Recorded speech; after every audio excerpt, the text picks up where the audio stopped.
Always unplug the vacuum before dismantling any part of the machine. Open the top compartment and remove the hose from the top panel by squeezing the orange latch. Pull the hose away from the machine.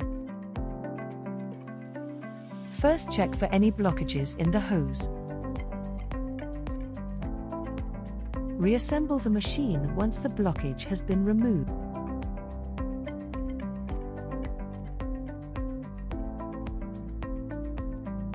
Press the button to release the body off of the base. Check for any blockages there. Then check on the bottom through the orange trapdoor.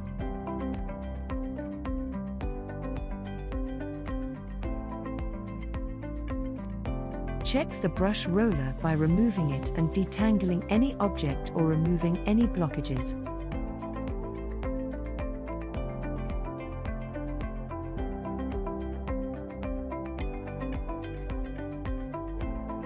Then reinsert the brush roller.